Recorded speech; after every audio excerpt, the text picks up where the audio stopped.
उज्जैन शहर में इस समय दोहरी चुनौती का सामना करना पड़ रहा है। बढ़ती गर्मी और जल संकट।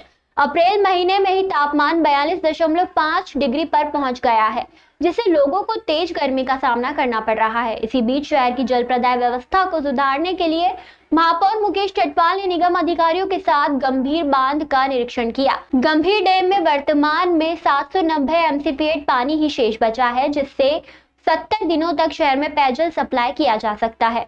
महापौर मुकेश चटवाल ने मीडिया को बताया कि शहर की जल प्रदाय व्यवस्था का मुख्य केंद्र गंभीर बांध है और यहां से ही शहर में पानी की सप्लाई की जाती है।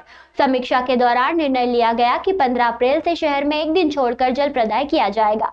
15 तारीख से दक्षिण क्षेत्र में और 16 तारीख को उत्तर क्षेत्र में जल प्रदाय होगा। वहीं दूसरी ओर जिवाजीगंज वैधशाला में मंगलवार को दिन का अधिकतम तापमान 42.5 डिग्री और रात का तापमान 22 डिग्री सेल्सियस दर्ज किया गया है।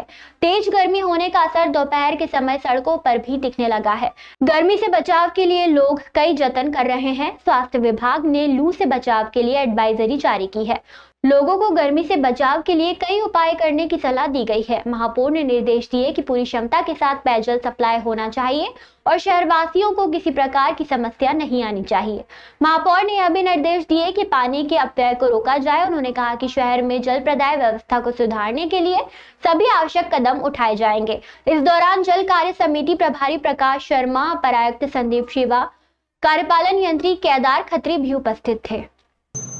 आज हमने हमारे गंभीर डैम पे पूरी हमारी पानी की वास्तविक स्थिति का आकलन किया है और आकलन करने के बाद में हमने निर्णय लिया है कि आगामी 15 अप्रैल से हम शहर में एक दिन छोड़ करके एक दिन हम जल प्रदाय करेंगे, लेकिन पूरी क्षमता के साथ एक समय पर 7 से 8 बजे के बीच में हम जल प्रदाय करेंगे।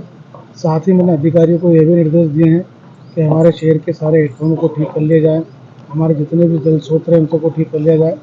दूसरा, इस बात को लेकर के भी हमने बात की कि हमारे पास पर्याप्त मात्रा में पानी आने के बावजूद भी हर बार गर्मी के समय इस प्रकार की स्थिति बन जाती है कि हमको एक दिन छोड़ कर के जल प्रदाय करना पड़ता है।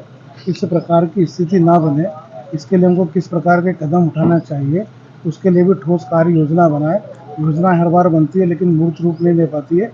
जो हमारी जो मेन समस्या है वो जो डायरेक्ट सप्लाई पानी के कारण पानी का अधिक अपव्यय होता है, उसको रोकने के लिए भी समयबद्ध तरीके से हमको कार्य करने की आवश्यकता है, जिसके लिए मैं निर्देश दिया और निश्चित रूप से इस कार्य को हम प्राथमिकता पे करेंगे।